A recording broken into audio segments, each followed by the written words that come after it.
Okay, bismillahirrahmanirrahim. Assalamualaikum warahmatullahi wabarakatuh and selamat petang. So I think rakan-rakan boleh ke depan tak? Boleh makan kat depan, it's okay. Orang setia tak apa, yang boleh move forward kita boleh dekat sikit sebab this is a sharing session. Saya tak anggap saya bagi lecture kan Harisung, kalau lecture dia lain kan. Harisung ni bekas pelajar saya. So can you move forward and then we can have a session kan. It's good to me even though this is a small numbers, but at least I can share something with all of you. Tak apa, duduk mana-mana pun boleh. Alright. Pertamanya saya ingin mengucapkan terima kasih kepada pihak Universiti Malaysia Terengganu kerana menjemput saya atas topi sebenarnya capacity as an MOSP data steward, I believe. Ya. Okay.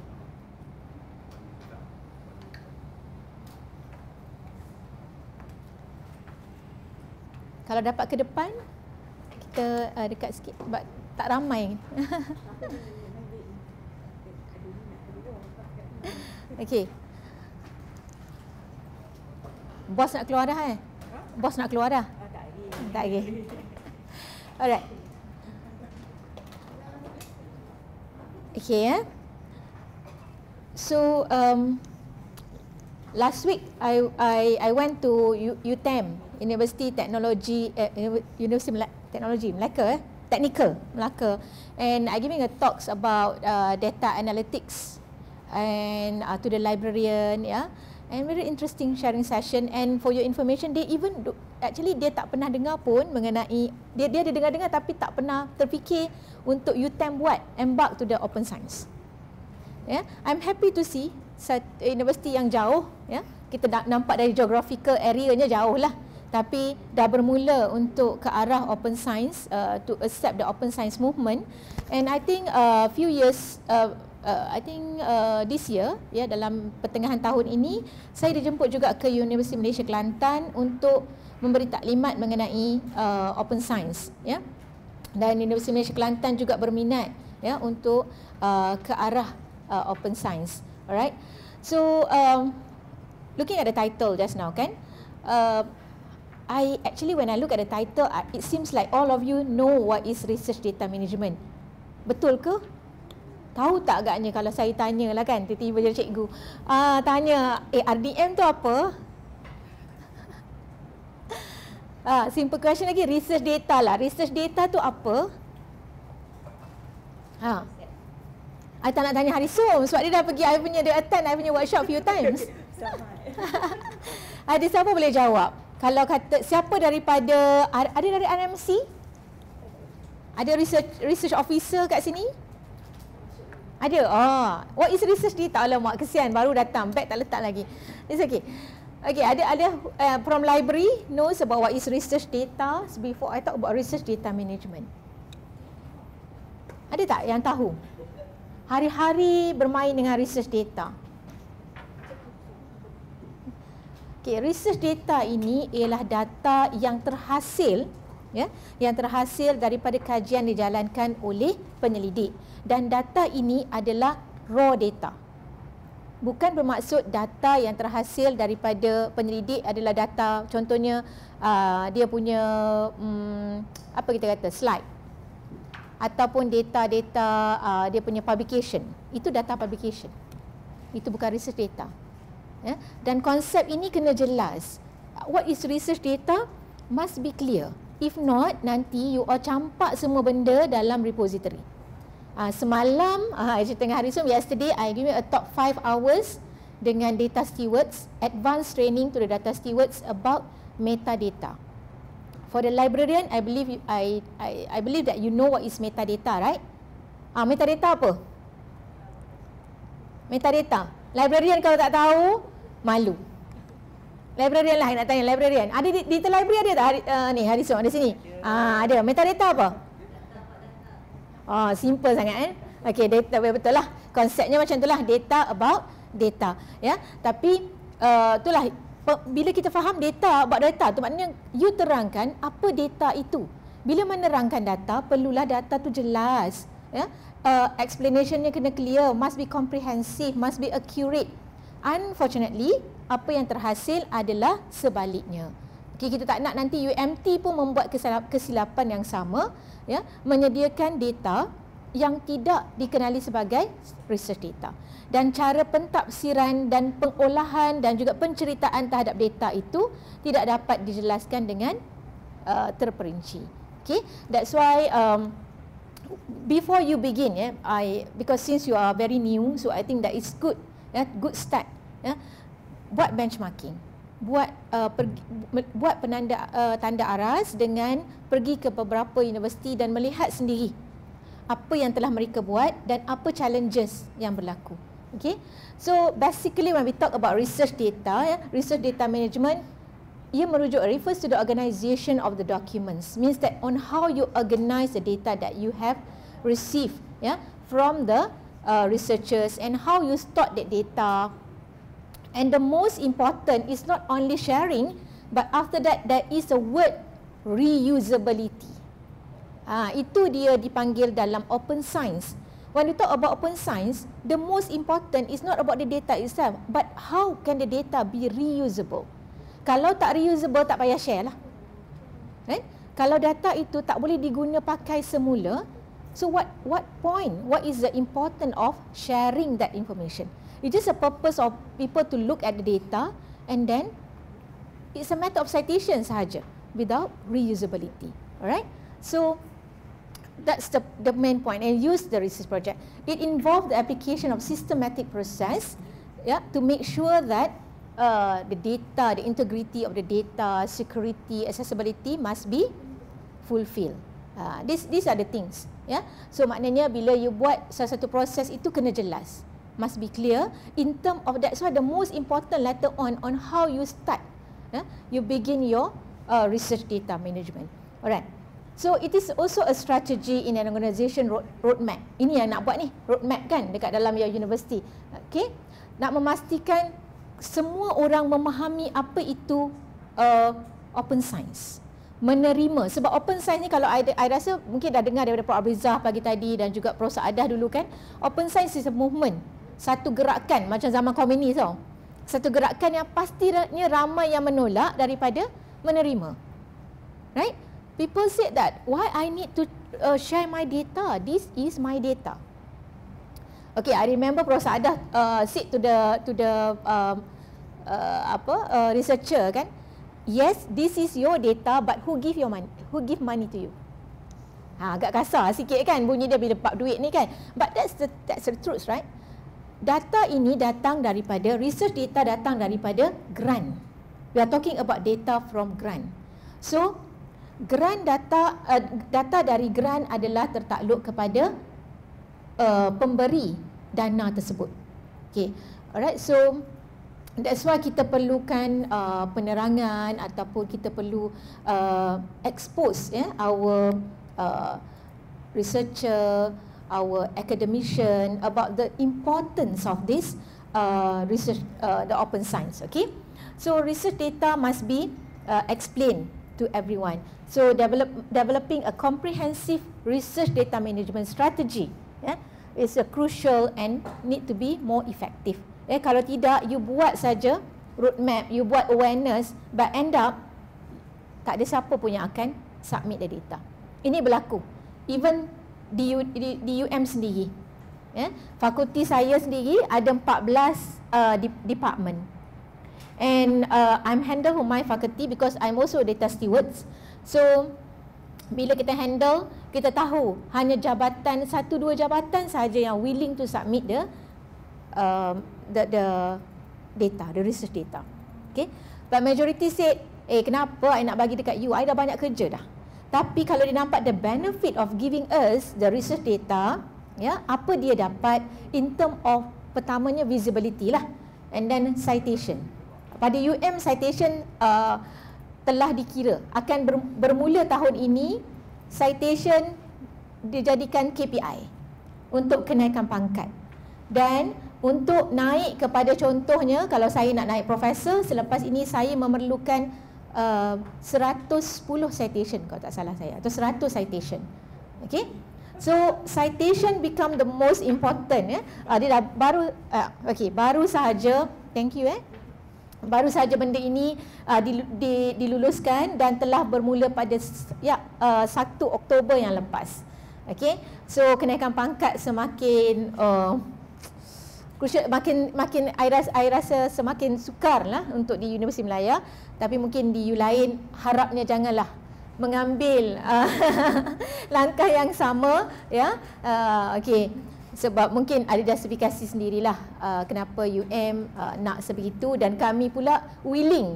Maknanya kita dah duduk kat situ kan, nak resign sebab salah kan, tak dahlah berpencin kan. So macam kena fikir banyak kali, right? Okay. So the importance of practical strategy and systematic. Practical strategy ni maksud dia RDM ni perlu ada strategi yang betul. The practical strategy. Make it you have to make sure that apa yang you buat must be well planned.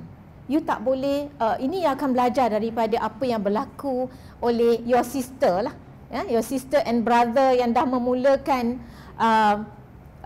langkah kepada open science dan RDM.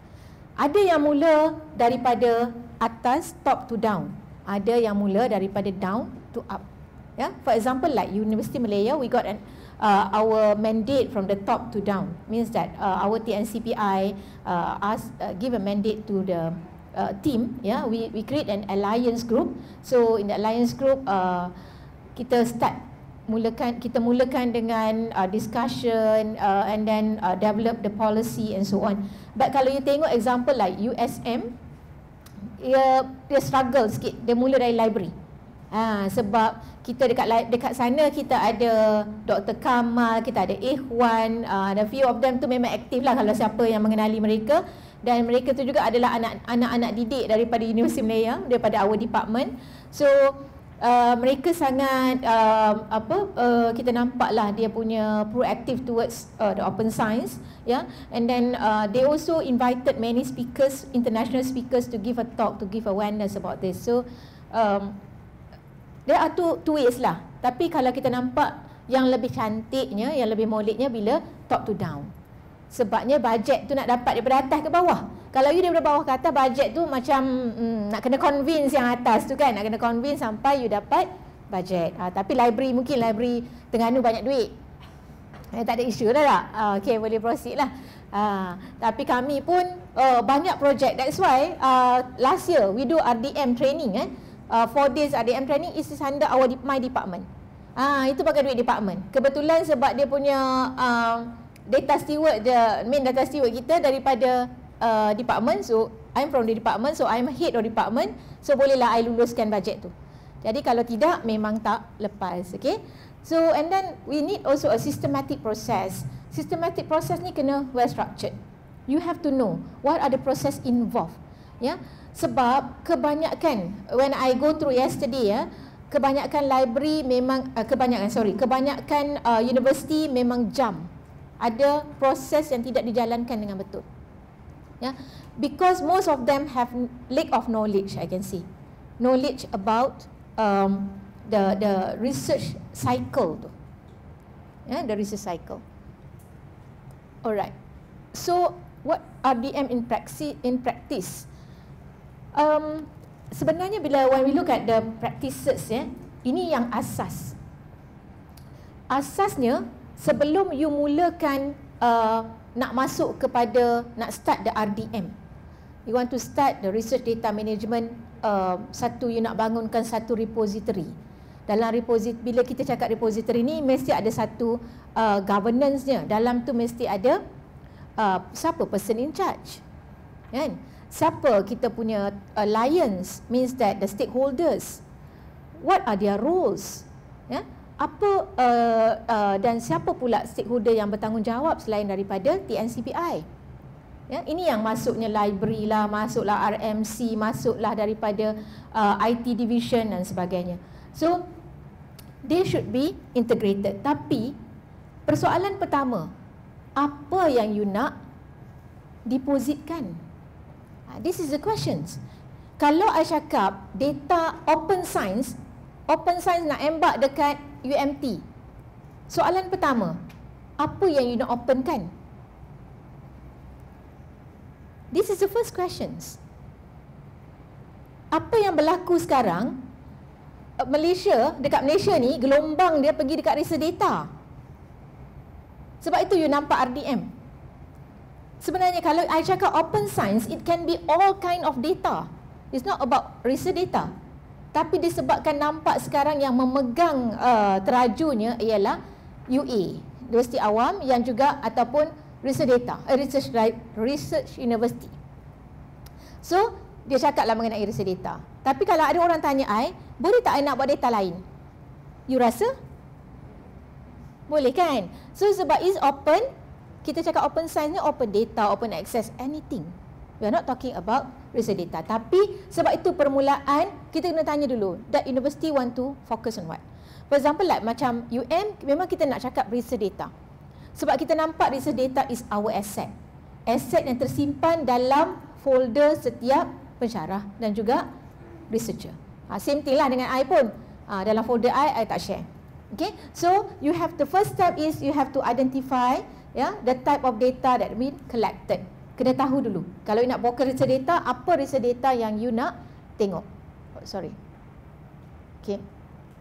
And then understand what kind of volume, berapa besar data tersebut, format apa, sensitivity, the storage, and then anything related to the legal and ethical consideration. So understand first about the data before you move forward. Kalau data pun you tak pernah tengok, you tak pernah nak analyse, ini yang berlaku bila pembangunan guideline. Okay, guideline kena ada. Sebab bila nak buat ini akan terhasil, ini akan you guna pakai dalam guideline. At least you have an idea about it. Okay, and then you start establishing your data governance. Apa pula data governance ni? Data governance ni tadi I cakap, dia ada, nanti kita akan discuss detail dia ada, dalam tu kena ada people, kena ada roles of the people, okay, dan kena ada activity, kita bangunkan policy, kita bangunkan guideline, itu semua dalam data governance. Okay, so everyone in the data governance have their own roles and responsibilities, okay, untuk manage data. So kalau kata contoh library embark dulu masuk buat start macam USM, bukan library sepatutnya yang hold the data governance. It should be the whole university involved. It should be from the top to down. Contohnya daripada TNCPI sendiri yang memberikan mandate and then you all menjalankan. Itu yang terbaik. And then establish data ownership and IP rights. Develop the policy. Ini yang paling penting. Pembangunan policy and procedures and guideline. Tapi I tengok apa yang contoh macam UM, kita ada policy. Unfortunately, policy yang kita bangunkan memang general policy. Yes, normally kita buat general policy. But what is important is to have a proper guideline. Apa yang tak ada bila kita buat, bila tak ada guideline, data stewards yang kita akan train, dia memang dia masukkan data mengikut apa yang dia faham. Sebab itu data semalam bila kita tengok data dekat dalam MOSP, pernah siapa-siapa pergi buka MOSP tak? Ada tak? Tak pernah. Okey, mungkin kalau dapat buka tengoklah MOSP punya data, pernah buka data gov tak? Data.gov yang by government kita buat open data. Okey. Pernah buka tengok metadata dia? Tak pernah kalau librarian kalau librarian yang duduk kat katalogi, dia kata dia sakit mata tengok. Kan? Tapi mungkin tak ada kataloger kat sini. Ada kataloger? Hari ni tak ada. Dalam kelas I hari ni tak ada kataloger. Semua daripada Harisul punya team tak ada kataloger. Oh okey, no wonder. Tak pernah duduk kat katalogi. Okey. Tapi normally as a librarian, walaupun I bukan kataloger, tapi kita kadang dah terbiasa tengok kesilapan-kesilapan tak sepatutnya ada, kita akan rasa macam sakit mata jugalah kan. So that's why the policies and procedures is very important when you establish a data governance. Alright.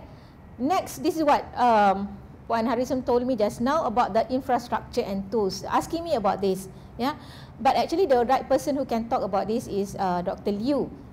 But anyway, I can explain a bit lah about infrastructure ni.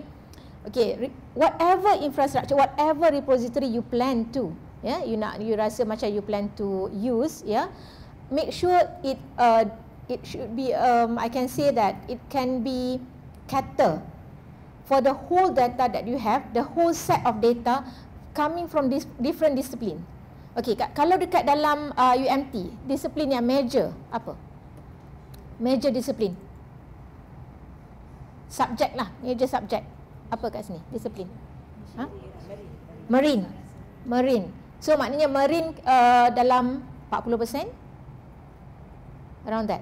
So make sure repository you, bila you buat metadata, the metadata schema and also standard cater untuk marine discipline.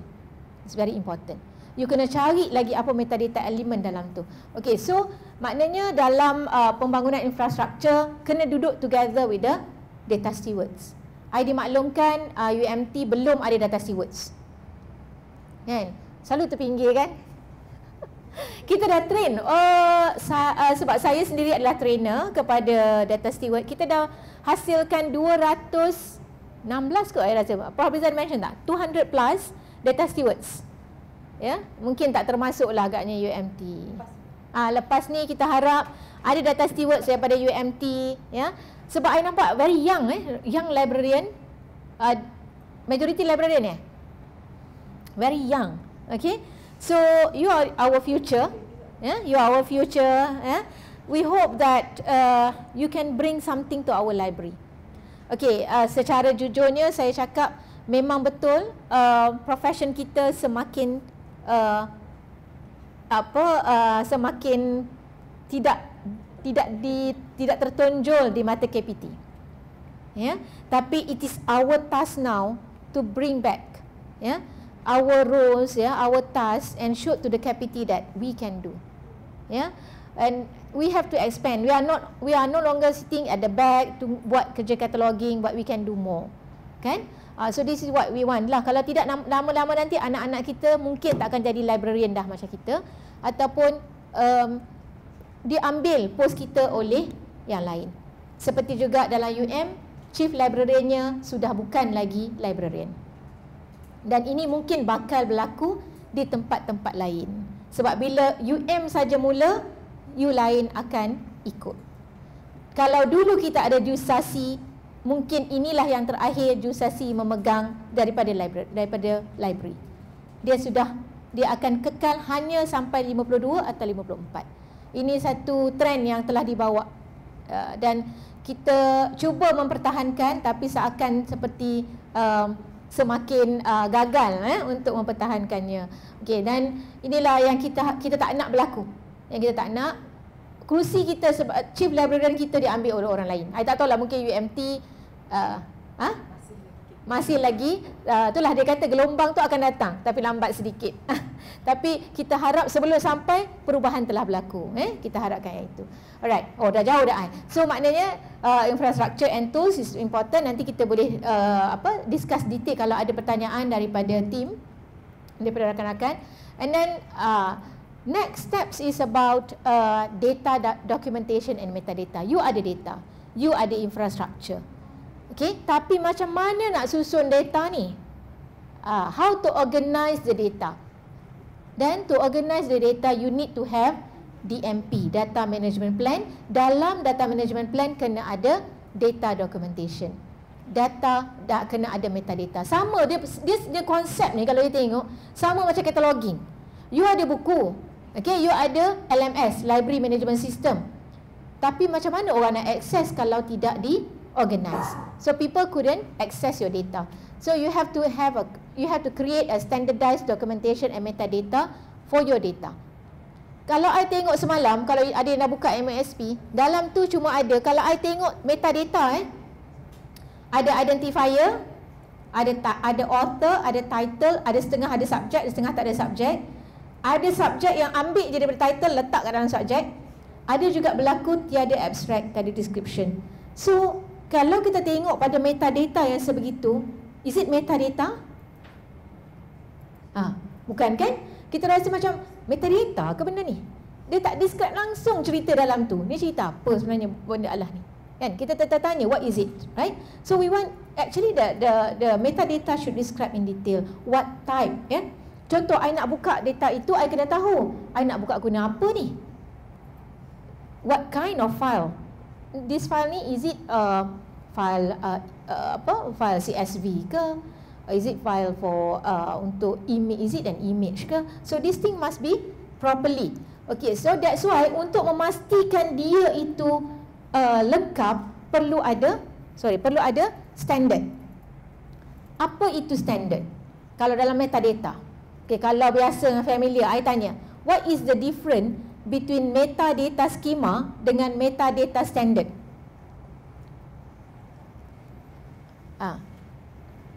Ada siapa boleh bagi tahu I tak? What is the difference between metadata schema and metadata standard? Google. Kalau student I laju Google, especially student daripada China. Ada yang tahu tak? This is a knowledge.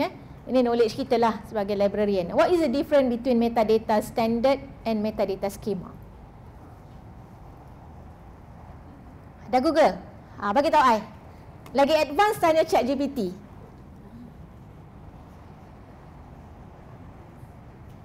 Anyone want to try? Macam bagi lecture Hari tu bukan ni kan. Alamak. Setiap kelas kan. Sikitlah sebab dia pukul 2 petang ke atas, dia punya momentum tu menurun tau. Kan? So bila momentum dia menurun, dah lah benda yang Dr. Yanti cerita pasal apa pun tak faham kan. So at least bila bagi task tu dia macam terbuka sikit. Ada jumpa tak? Tak ada? Kalau I bagi dulu data skema, contoh data skema. Contoh. What is contoh data skema? Data scheme yang ada.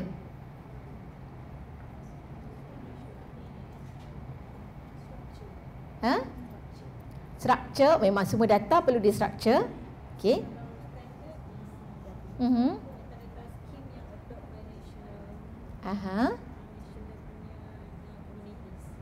Okay, international means that the international implement it lah kan, maknanya diguna pakai. Okay, itu didefinisikan sebagai standard, right? So apa contoh metadata schema tadi? Contohnya seperti Dublin Core, Darwin Core, Geospatial. Ada tulis, jumpa? Betul tak? Itu ialah contoh data skema. Dalam data skema dia ada data element. Contoh data element paling senang. Ada title, author. Itu dia data element. Jadi setiap data element dalam data skema ada standardnya. Contoh, bila I nak tulis nama Mahathir Mohamad, kalau kat cataloging, you all pakai tengok dekat mana? Authority, betul? Okay. Samalah seperti bila you buat metadata, kena ada standard using the international standard that you mentioned just now. Using the international standard. So, metadata standard will actually make the data standard, and you are not actually writing whatever you think. It is based on the standard. Contoh macam kita nak bagi nama, kita nak letak title, ataupun kita nak letak dari segi subjek. Okay, contoh macam UMT kata, okay, I want to use LC, Library Congress Subject Heading, as my subject untuk make it standard. Okay, whatever standard that been well known by the international, you can use it. Kenapa? Why I need to do that? Ingat tak saya cakap tadi yang pertama, kerana istilah apa tadi?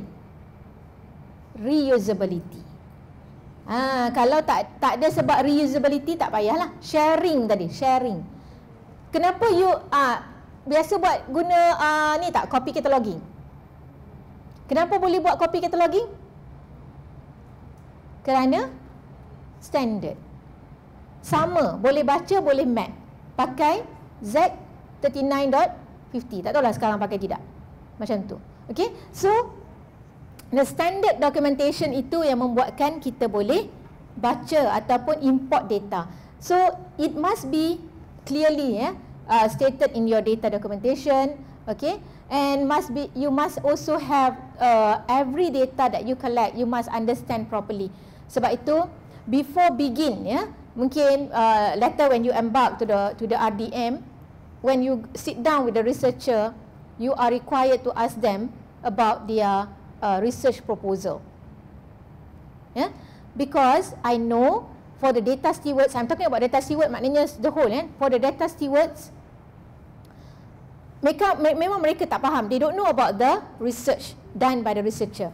So what they have to do is sit down with the researcher, ask the researcher, and then get the feedback, and ask the researcher to explain to you all. Alright? So ensure that the data document is clear, complete and easily. Janganlah buat data document you tu very complicated. So your colleague later on tak faham apa you tulis. Make sure data document tu very clear. Okay? And then data organization and storage. You need to have an organized data in logical and consistent. Use consistent file naming convention. Okay, I know for those who have experience sitting at the yang menjaga data sebelum ni, contohlah file name ni paling senang. Kalau dalam in our own laptop, right, kita nak letak file name kita tu, it should be clear and understand, kan? You tahu apa dalam folder tu cerita pasal apa, kan? Apa berlaku kalau folder itu tidak di-describe dengan jelas file name-nya? Kesukaran nak dapat balik file. Kan? Hari tu rasalah tak nama ni lah. Tak jumpa juga. Tak jumpa. Kan? Itu berlaku. Okay? So it's very important to have a consistent naming file name. File naming ni kena buat dalam guideline. Ini yang banyak tak ada. File name dia cacah merba je. Okay, so file name is very important to have, and every folder must be well structured to make sure that when you retrieve it, you can easily retrieve. Dan ada yang lebih sedih kalau kita buka some of the laptop ke dia punya desktop, penuh dekat skrin dia file. Agaknya orang ni macam mana agaknya? Adakah dia yang well structured person ataupun tidak well structured? Kadang-kadang dia kata tak ada masa doktor, campak je dekat skrin tu, kan? Ada juga berlaku sebegitu. Sampai dah tak ada ruang dah dekat skrin dia. Orang lain ada gambar wallpaper, dia tak ada. Kan? Dia terselindung. It's happen, right? So it's very important to have a proper file naming convention, right? And backup juga is very important. So make sure when you actually find for the you nak buat infrastructure nanti, ini yang antara yang you have to take note, Okay, and then data security and privacy. So we have to implement the measures to protect the data from any unauthorized access. So that's why DOI is very important. Okay, this is a main issue lah. When I meet, when we have a meeting with UKM, USIM, UIA, UITM yang datang berjumpa dengan I untuk kita ada discussion dengan apa yang mereka dah buat, mereka dah buat. Isu yang memang UTM, Chief Librariannya sendiri mengadu pada saya, Doktor, susahnya nak dapat data daripada researcher. You all pun akan menghadapi benda yang sama, I believe. Tapi tadi kita dalam kereta I cakap, oh mungkinlah Universiti Terengganu ni semua muda-muda, so dia tak sama macam kami di UM tu, banyak otai. Susahnya nak convince, kan, I kata. So mungkin pada Terengganu dia ada jiwa muda, so mungkin dia punya ke arah open science tu lebih mudah. That what I punya perceptions lah. And when I baru tahu that there are a lot of project done by the researcher and also academician on citizen science. Am I right? Yeah. Okay. Very good. Very, very good. And unfortunately, none from library involved. So it's only among researchers. Dia kata it is a citizen science project but not involve but any research officer involved in citizen science? Ada tak research officer involved? None. Okay, so we know that it has happened among the researchers and also academicians, but it is good if the librarian and also the data steward, I'm not talking librarian, data steward can be part of the citizen science project. Because kenapa citizen science is part of open science? Yes.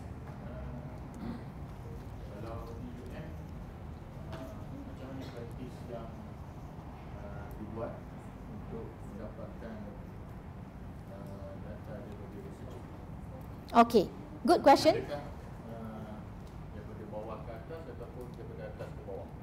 Okay, alright. So good question. Sebenarnya memang sukar pada awal bila kita nak buat awal tu kita memerlukan data sampel, the sampling data. At least we need a 15 data from different 15 projects. So apa yang kita buat? Di kalangan data steward ada researcher, contohnya macam kita ada Prof. Shaliza, kita ada Prof. Abriza, Prof. Saada and few more. Kita kumpulkan projek mereka yang menerima dulu movement ni. Kita tak nak pergi berdakwah kepada orang yang tidak menerima dulu, kan? Kita di kalangan kita dulu kita punya dakwah. So maknanya dalam kita berdakwah tu kita ambil dulu dalam kalangan yang menerima open science. So we start with that project.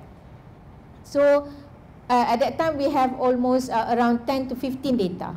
So we start and then we shoot to nak convince top ni. Walaupun dia dah bagi kita mandate, but they want to see the product, So what we are actually bila kita dah dapat 15 data and we move. Masa tu I diarahkan untuk memilih repository.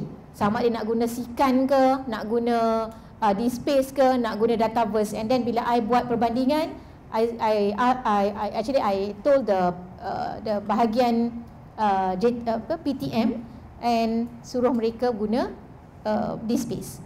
Okay, jadi pada fasa yang pertama kita gunakan kita punya team.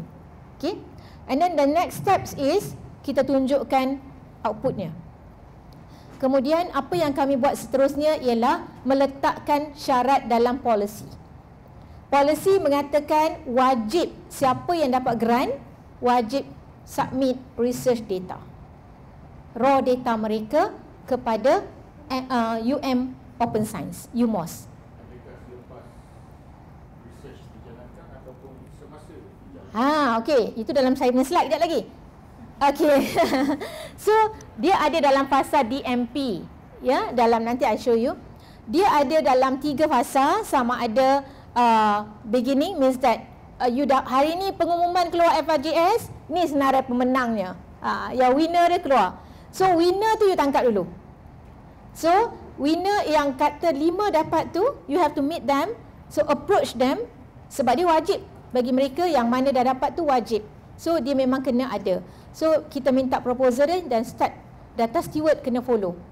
Start follow up dengan mereka. And then dia ada fasa kedua yang ongoing. Kalau you nampak tadi, yang first fasa yang kami buat 15 tadi tu, 10 to 15 record, all this record is coming from the research yang telah siap. Termasuklah research I, kita dah siap. So now, kita dah buka kepada yang baru, yang ongoing dan juga yang telah selesai. Okay? Sebenarnya advantage to those who are actually just begin the research. Sebenarnya kalau ada DMP sangat membantu kepada researcher yang baru bermula. Okey, jadi bila kita letak dalam policy ada clause, setiap grant yang menerima grant daripada kementerian, daripada UM wajib menghantar research data mereka kepada UMOS atau UM Open Science. Okey.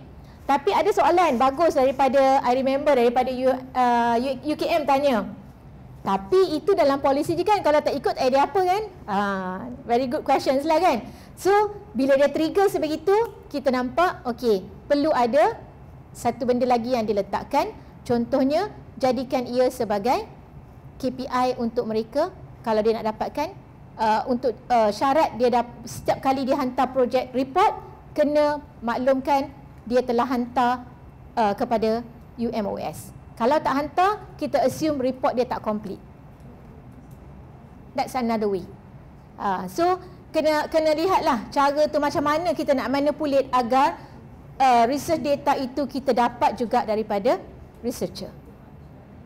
Kita nakkan raw data. Kita nak raw data mereka untuk diguna pakai oleh researcher lain. Ini memang kalau zaman dulu semasa saya buat PhD pun kita tahu ada researcher yang dah buat research itu. Tapi bila researcher lain dia membuat yang lebih kurang sama, sepatutnya kita enhance whatever yang rakan kita dah buat. Tapi kerana rakan itu tidak mahu berkongsi findingsnya, menyebabkan tim lain terpaksa mula semula walaupun dia sebenarnya nak buat yang advance daripada yang sedia ada. So yes. Why tadi kata ada polisi. Ya. So, bila tak follow polisi tu dia tak ada pematuhan dalam tu. Enforcement itu biasa berlaku. Sebab contoh I bagilah, I ni deal dengan PNM. PNM kata kita ada akta, doktor. Akta 316 yang kena hantar buku kalau dah ambil ISBN, kena submit buku kepada PNM berapa? 5 buah. Okey. Berapa ramai tak hantar? Dapat ISBN senyap. Tapi apa PNM boleh buat? Tak ada. Sebab enforcement tak ada, sebab tak ada authority. Macam contoh, kalau kalau kata kami dah bagi polisi, tapi kalau tiada enforcement, contohnya kalau kita tak letak macam I kata tadi, kita tak akan cari mereka dan nak salahkan atas kesalahan apa, dan dia akan cakap okey, ya, I tak submit, so what? Dia tak ada implikasi kepada dia tau. Polisi tu memang polisi, tapi apa hukumannya tak ada. Dia macam tu. Polisi just tinggal polisi. Okay, so maknanya polisi tu dah buat, tapi kena ada something yang memastikan mereka terpaksa follow the policy. Ini memang berlaku lah, kan? Memang berlaku. Okay, alright. So that one must be clear when you set up the policy, and also must be clear in term of that. Okay, saya nak cerita sebenarnya apa yang berlaku, kenapa penolakan tadi. Tolak kerana mereka kata nanti data mereka akan diambil oleh orang lain. Kan, nanti ada yang plagiat data, ada yang copy data. Tapi untuk pengetahuan, semua data-data ini ada DOI. Ada DOI-nya. So bila you nak download, kita akan tracing, ada tracingnya. So it's not easy. Okay, dan data kita pula telah dikeluarkan dan well known by everyone. So kalau you nak ambil tu, you akan tahu risikonya. Okay, sebab data itu telah publish. Ya, bila data publish, ia cepatlah tracing dia. Tapi kalau data tak publish, memang akan berlaku plagiarism. Okay, dan juga ada yang kata isu yang antara yang ditakuti ialah bila I test data tu, I dapat negatif, orang lain test data yang sama dapat positif. Itu juga researcher paling takut. Ya, ini berlaku. They said that some of them lah bagi tahu tak nak benda itu berlaku. Tapi ada juga penolakan daripada USIM contohnya. Dia kata boleh dia nak terima open science, tapi tukar kepada bahasa Arab. Nak nampak Jawi dan Arabnya. Pening kepala librarian yang melayan tu. Dia kata macam mana doktor nak tukar. I kata I ni pun buat UIA, tapi I pun tak tahu apa benda I nak tukar dekat open science ni lagi. Dia kata nak nampakkan Islamicnya. Confuse juga kan, susah juga kan nak nampak open science tu ke arah Islamnya. Keterbukaan apakah yang boleh ditonjolkan untuk dijadikan nampak Islam sebenarnya. Okey, tapi sebenarnya itu adalah kaedah halus untuk menolak movement ini. Okay, alright. 7 is in term of preservation. Ya, bila kita ada data, kita ada tempat, kita dah organize data, kita nak tengok pula macam mana nak preserve data ini. Macam mana nak buat sharing. Sharing tadilah kita pakai, kita ada complete metadata, kita ada platform. Okay, we have a proper platform so everyone can access to it. Alright, and then now kita dah ada MOSP. Apa yang MOSP boleh provide kepada you all once you all dah set up, dah bangunkan you punya repository, katalah UMT Open Science, you dah ada repository, and then you can upload ask the MOSP to crawl your data. Automatically your data will be appeared in the MOSP platform. Itu sahaja. Sebab platform you yang provide. MSP cuma crawling the data. Sebab tu kita kata semalam kebanyakan data steward cakap dengan I, dia kata, doktor, we want a guideline from MSP. From top, daripada MSP buat guideline and then kami follow. I kata memang I yang diarahkan buat guideline for Malaysia. Okay, so I will consider. I kata memang I akan buat guideline, tapi at the same time you all dekat bahagian bawah pun kena ada guideline. At least a basic guideline. Now you dah masuk data tanpa guideline, what happen? Data you cacah merbah, and they are waiting from me to develop the guideline. So I baru nak memulakan I punya setup untuk pembangunan guideline. Lakilah kalau tim Puan Harisu and yang lain-lain ni baru nak mula tu, mungkin insya-Allah lah dapatlah guideline tu. You boleh pakai. Tapi at the same time maybe you can start your own guideline, ya. Alright. So sharing, this is the most important. Kalau tidak, you tak payah buatlah open science, because the purpose is to share your data and make it open. Alright. Training and support. This, I know this is what you have done now. You dah buat training, you dah nak buat awareness di kalangan the important person, the key person who will do the job, yeah. And then you have to also do the kena tengok juga yang best practices lah. Yeah. Best practices is not only from local, it can be international. You can invite the speakers from international speakers to give a talk about their experience and how they do that, and also the involvement of the library especially, right? And offer support and resources for researchers to manage their data effectively. It's good, yeah. It's good to give a training to all your researchers frequently lah. Maknanya frequently you conduct a training with them, and then meet them, yeah. Okay, so apa yang kami buat di UM, we have around 20 to 25 data stewards, yeah. Kebanyakannya dari library. Kita ada research officer, lebih kurang dalam 6-7 orang. Kebanyakannya adalah yang ada PhD, yang dah ada buat research. So and also we have research officer and also librarian yang kita train sebagai data stewards. Alright, so each of them we divide them into the faculty. Kita ada banyak fakulti kat UM. Kat sini ada berapa fakulti? Allah, 6 aja. 6 je Oh, 6. So maknanya 10 lah. Maknanya institut Institut 4. Okay. Because if you compare to UM, we have I don't know lah berapa, 30, 20, 30, belum lagi center, kan, belum lagi institut. Okay, we have so many. So setiap data stewards diassignkan fakultinya, dan this data steward akan compile the grant and also the research data from that particular faculty. For example, me myself, I ada untuk fakulti I ada 14 department, as I mentioned. Ada beratus-ratus researcher dalam tu. And then ada 10 center. I pun kata terpulang lah, nak bagi-bagilah. Sebab I pun dah sangat sibuk kan.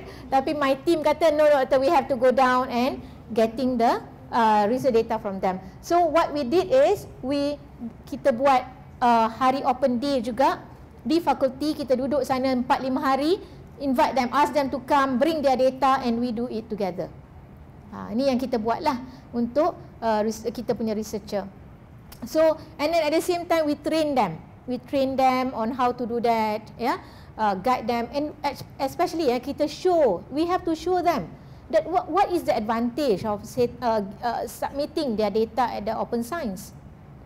Apa advantage dia? Yang pertama, kita akan cakap dengan dia, kalau you buat data tajuk ni very famous title lah kan.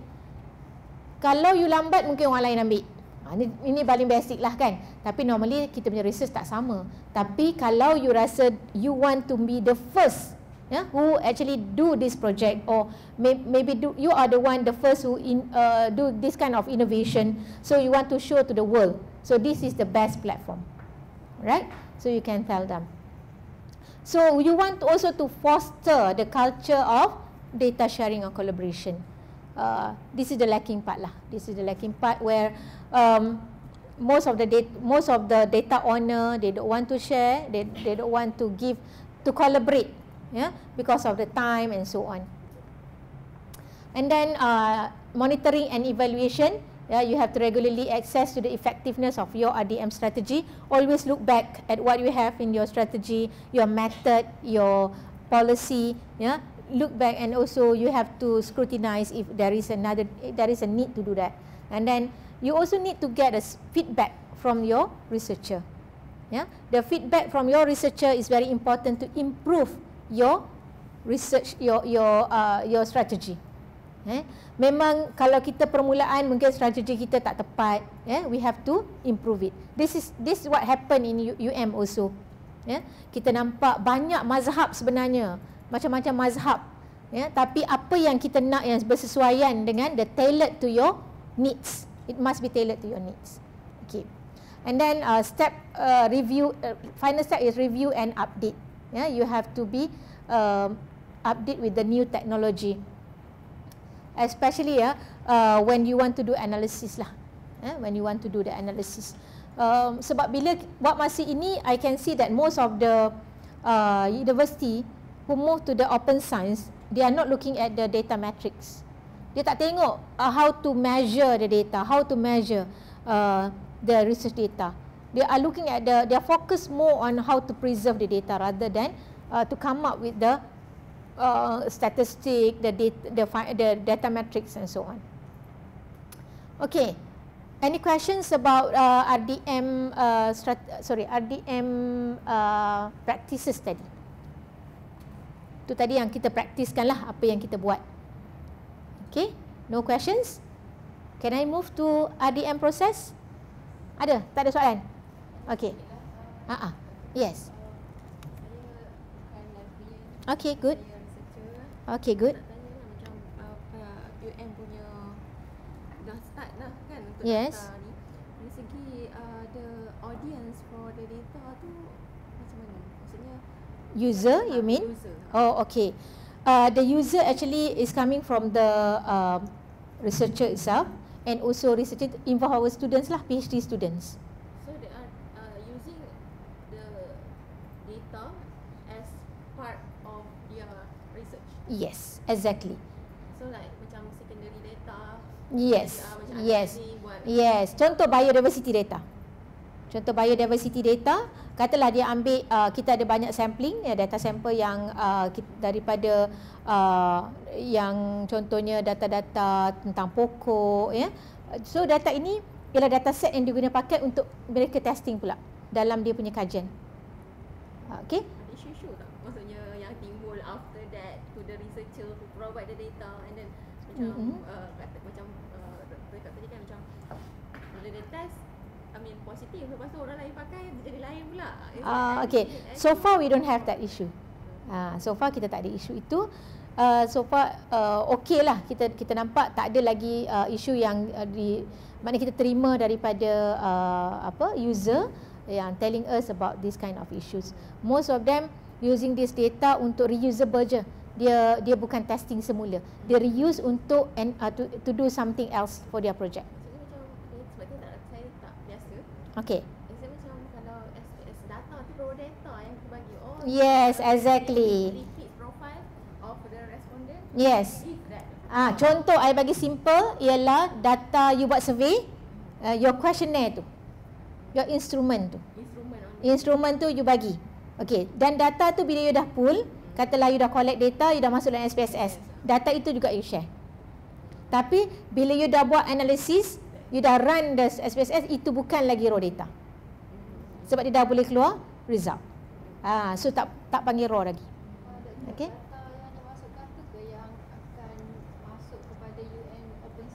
Yes. There is KPI for PIL untuk PI lah kan? Yeah. Kalau PI tak hantar, KPI dia tak achieve. Yeah. Maknanya Itu yang kita plan to do, tapi apa yang kita buat sekarang ialah report dia. Report dia kita tak terima. maksudnya macam satu contoh lagi. Ha-ha. Lagi satu yang saya terfikirlah. Ha-ha. Apa kebaikan ataupun benefit lah, macam kat UM dah memang buat, maksudnya dah macam naik pangkat lah apa semua tu. I mean secara maksudnya dia kena ada macam universiti tu lah recognize when that sharing dia masukkan dalam dia punya, boleh gantikan apa-apa items ke for KPI AI ke? Okey, sebab sekarang ni I tak pasti sama ada you are alert ataupun tidak. Kalau kita lihat kepada world, I'm talking about international, kebanyakan bila contoh I submit a paper to any journal, mereka akan tanya please submit your raw data. Dia akan minta I submit together with the journal the raw data. Apa platform yang I pakai? Kadang-kadang I pakai Zenodo. Familiar tak? Zenodo ni macam juga kita punya open repository lah. You boleh nampak semua dataset dalam tu. Okay. Kalau you pernah buka, you pernah pakai, tahu tak Dimension AI? Dimension AI pun dalam tu ada dataset. Ya, tu jugalah. So dalam tu kita nampak data-data set ini dihantar oleh researcher. Dipark dalam tu untuk sebab jurnal dah start minta dah. Yes. Nak kalau tak, ya I tak submit, I tak ada tanda, so I tak boleh submit. Tak lengkap submission I. Macam mana? Untuk kerahsiaan data. Sebab kita ada DOI. Bila kita bagi DOI, contoh macam contoh kat sini, very good questions. Mungkin pagi tadi atau masa Prof. Adah ada mention about fair data. Fair kan? So, bila kita kata, ada yang menjawab, bila kita kata open tu maknanya free ke doktor? Dia salah konsep. Open itu bukan bermakna percuma. It's not free. Maknanya, ada data yang you memang researcher cakap. Contohnya, kita memang dah ada daripada medik. Medik kata, this is not the data that you can show to the audience. Yes. Yes. It's very macam kita ada. Yes, there is an ethics said that, yes, exactly. But they can submit to the repository because storage. Kalau you letak dalam you punya own cloud atau you letak dalam you punya own folder, dia akan hilang. But when you preserve it in the repository, dia ada tapi kita hide. Itulah yang boleh dibuat dalam kita punya repository. Ada but hide. So meaning not for open lah. Ya. So untuk It is open science. Open science is fair principle. You kena ingat open science di bawah dia tertakluk di bawah satu law dipanggil FAIR. FAIR, F-A-I-R. Maknanya dalam situ findable, accessible, interoperable and reusable. Sebab bila ada FAIR ini, tak semua data you boleh allow. Tapi you kena bagi tahu, you have to tell the international researcher that this research done in UMT. UMT dah buat dah. Nak bagi tahu. Ada berlaku, UMT dah buat, tapi tak ada siapa recognize pun researcher kita. Sampailah TV3 datang, Astro datang, bagi tahu to the world, we have this, right? Barulah terkeluar, itu pun Malaysia je tahu. Kecuali lah kalau ada daripada BBC datang kan, barulah tahu UMT buat. Tapi dengan adanya this kind of repository, you tell them that you have done this project. Bagi tahu metadata je. You tak bagi tahu pun, you tak tunjuk pun raw data. It's okay. Ramai researcher kami yang accept this movement kerana dia boleh bagi tahu dia ada research, tapi dia tak nak share banyak data dia. Metadata tak boleh simple. Dia kena maknanya dia kena describe the data, apa dia buat. Dia kena bagi tahu dia punya research dalam gunakan kaedah kuali ke kuanti ke, macam mana dia collect data. Dia kena bagi tahu yang itu. Describing the method, yes. Very clear. So, bukannya findings dia, bukannya dia punya raw, tapi dia explain about what is the research is all about. So that paper tak. Macam research profile, sebab kita pakai dia, sebab tu DMP, kalau pernah nampak DMP tu macam research profile, data management plan. Sebab you plan the data, what you are going to do. Okay, so the difference is bila kita ada benda ini, itu dia antara yang utama. So apa yang researcher mahu ialah citation. Kami daripada RMO, daripada RMIC. Okay. Audit, kami pernah kena audit. Alright. Data security. Alright. Dia tanya macam mana kita orang untuk macam mana kita orang simpan data researcher, data penyelidikan. Okay. Macam mana you all simpan? Tapi kita tahu tak faham. Kita orang just management. Ah. Background, bukan the Yes, itulah data yang dimasukkan. Kalau setakat data you, dia nak describe cerita dia buat pasal apa, itu tak payah secure pun tak apa kan. Itu macam metadata lah, itu jadi metadata. Tapi bila findings dia terkeluar, bila dia ada hasilnya dan dia kata okey, yang ini tak boleh bagi sebab ini adalah katalah data ini data yang melibatkan individu lain. Okey, so you simpan tapi you buat dia you secure, dia ada kunci lah, tak boleh buka. Tapi apa yang advantage-nya, bila I sebagai user, I tengok, oh researcher ni buat, I contact dia, I ada button kat sana, ada klik. You can click the button and then send to the author. Yang owner tu, dia akan beritahu lah, I nak buat research ni, boleh tak I pinjam data you? Itu dia punya communication. Yang tu yang UM Open Science punya. Semua. MOSP pun buat yang sama. Semua universiti dia kena buat macam tu. Sebab tu kena discuss between researcher. I tanya you, data ni boleh expose? Oh, yang ni tak boleh. Dia akan tanda pangkah, tanda right. So kita akan select the data. So kita allow, maknanya data yang diberi izin oleh researcher baru kita open. Tapi nanti researcher kena ingatlah, bila dia keluar, researcher lain akan contact dia untuk dapatkan data tersebut. Sama juga dia bagi juga, kalau dia tak nak bagi pun Tapi dia tahu dia bagi pada siapa. Dan data yang dia bagi ada identifier, ada record. Mungkin data you bila dia bagi dia tak ada record. Macam kita ada identifier yang kita bagi, dan identifier ni adalah unik. So tracing kepada data yang kita submit, ya, contohnya dia tak boleh submit data kepada orang tu secara personal, tapi through UMOS. Yes. Kita submit kepada repository tu lah. Dia memang researcher submit pada repository. So requester tu akan hantar pun dalam repository, dia request. And then katalah researcher kata okay, I allow. Bila dia kata allow, yang hantar pun kita punya UM Open Science, bukan researcher hantar secara peribadi. macam researcher tu ada boleh kata dia tak nak bagi. Kan? Tak ada masalah. Dia boleh deal lah, dia akan reply. Dia punya apa? Kalau dia punya inspiration adalah untuk preserve the data tadi macam. Ya. For the macam kata takut hilang. Maksudnya dia tak pakai balik. Yes. Mungkin dia ada kaedah lah. Mungkin dia akan kata, doktor boleh tak data anonymous? Dia akan cakap macam tu. So kita beramai, banyak data steward kita yang terpaksa tukar data, bantu kepada researcher untuk tukar dia punya nama kepada anonymous. Data tu berapa lama tak freeze dalam repository? Dalam policy, ikut policy. Ikut Policy universiti. Kalau universiti kata forever, kalau dia kata ada embargo, kena ada. Hanya repository dekat UMT, PSNZ lah. Kita ada repository ke? Kita ada repository, tapi repository sekarang ni masih belum feel untuk research data. Bukan untuk research data, right? Hanya metadata yang simple sajalah ataupun elemen. It is for other kind of data, right? This like for thesis lah. So maknanya kalau kita maintain nak guna disk space lah sekarang ni, disk space, kita guna disk space. Maknanya kita kena upgrade disk space tu untuk meet requirement untuk research data. Yes. Kalau tak nak guna disk space, mungkin you mesti nak beli macam Dataverse ke. Dataverse is free. Sikan is free. Figshare kita nak buat tapi mahal jugalah, boleh tahan lah cost dia. Mungkin disk space lah pergi upgrade kan. Yeah, ramai yang pakai disk space. Okay, so that's is how lah. Okay.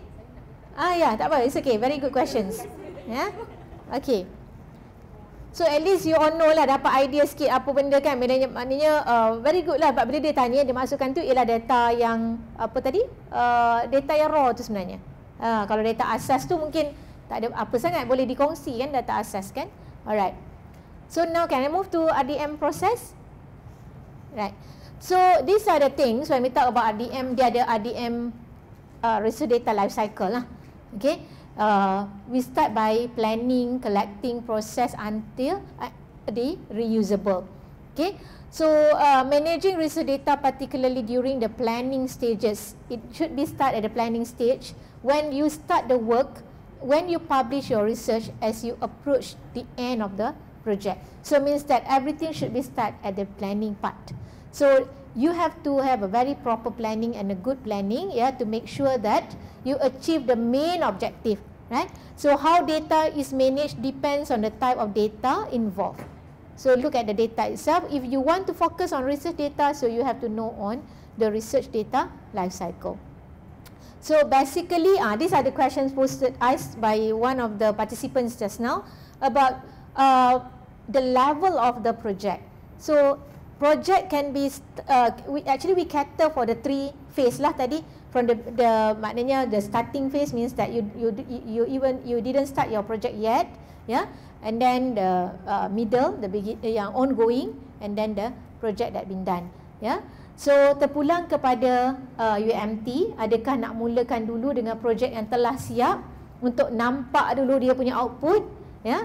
To me itu lagi bagus, ya, dapatkan. Okay, so ini berlaku, ya, pembangunan data management plan ini adalah dalam fasa planning. Okay, dalam DMP you spell out all the information dalam dia punya research proposal. You minta pada researcher, can you share your research proposal? Baca research proposal tu. Itu task data steward untuk faham. Okay, so from there you will come out and then fill up the DMP. DMP ni perlukan satu training lah. Kami buat DMP training pun dalam 2-3 hari, ya, untuk faham, dan itu pun lagi sekali kita kena buat sebab you kena buat betul-betul sebenarnya. Kena to me lah. Tapi bila I tengok, bila kita kebanyakan terlalu fokus kepada DMP, kita lupa tentang kepentingan metadata. DMP sebenarnya simple je. It's not easy, it's not difficult pun. Yang susah ialah metadata. Tapi ini yang terlepas pandang. Bila semalam I kumpul dengan 17 data steward sini daripada semua universiti, kita ada termasuk daripada Mampu semalam, kita ada daripada Mampu, kita ada daripada DOSM, ya, kita ada daripada few government agency, dan mereka memang terkejut sebab rupanya ada metadata yang komprehensif yang mereka perlu letak. Sebab Mampu sendiri pun tidak mampu membuat yang terbaik dalam metadatanya, ya. Dia ada data, they have a lot of data. I kata macam mana you all ni ada data banyak ni daripada Mampu, I kata. Dan menyedihkan kalau you tengok data.gov, lagi sedih kan. Ada data tapi tak ada explanation yang proper, ayo mak. So kita ni, for your information, data.gov ni kita bagi untuk satu dunia tengok tau. It's been shared by all over the world. And if you can see the data, what kind of data that they submit there? It seems like there's no filtration tau. Whatever data you nak submit, you campak lah. Kementerian macam-macam campak dalam tu data dia. Dan kadang-kadang I can see the rubbish data is also there. So we cannot classify it as a data that can be reusable.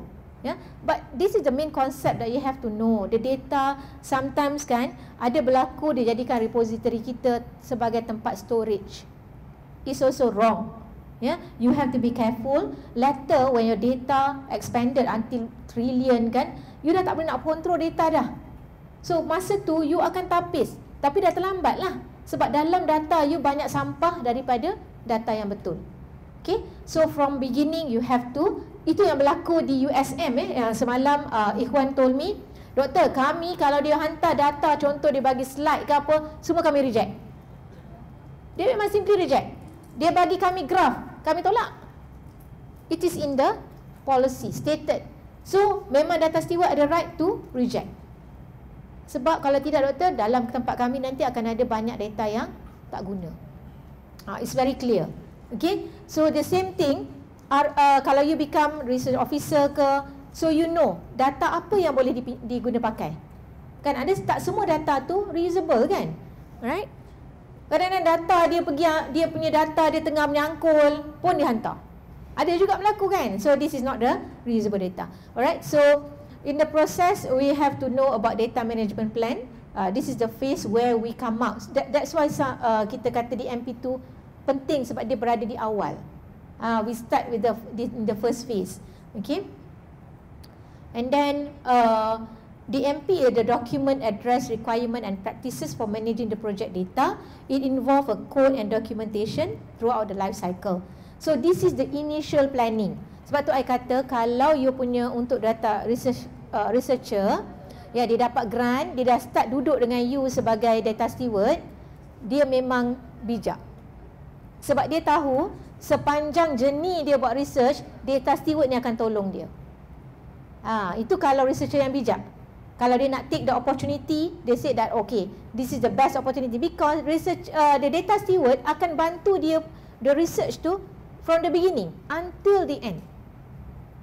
organization of the data tu done by the data stewards.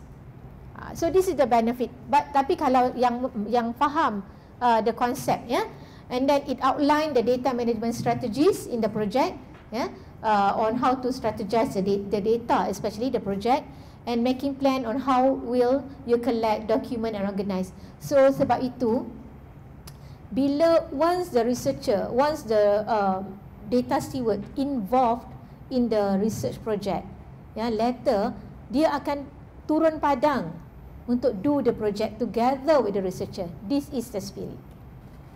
Dekat situ nanti data steward yang bukan saintis jadi saintis. This is the thing, this is the spirit. You masuk, kalau mula-mula dia kata biasanya librarian lah contoh kan. Mungkin you research officer, you buat you informal research. Tak juga kan? Tak ajak pun you Sama dengan librarian, lebih kurang kan. Librarian dia anggap sebagai tukang cari maklumat. Dia tak anggap pun kita ni boleh jadi researcher, ya? Tapi sebenarnya kita boleh.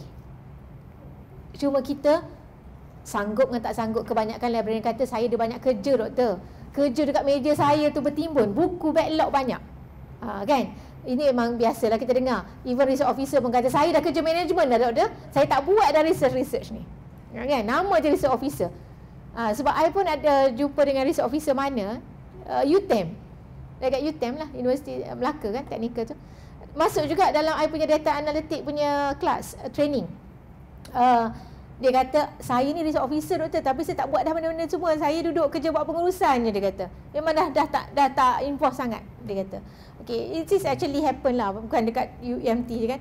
So, tapi sebenarnya kita, kalau boleh kita be part of them, be part of the researcher, so we know the cycle of the research kan. Kita tahu macam mana nak buat data collection, the method dan sebagainya. Alright. So, this is what their spirit lah, ya. So we can plan on how to collect and so on. Okay, next ialah collect. So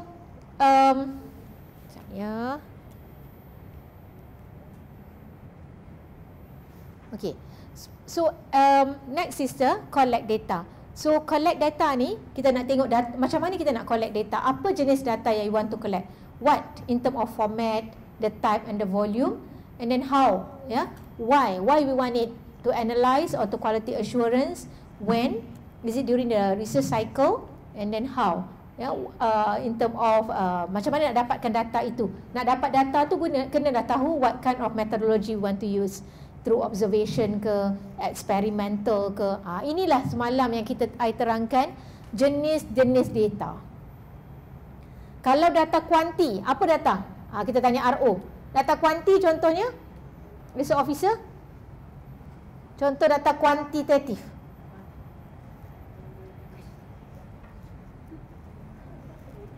Contoh data kuantitatif.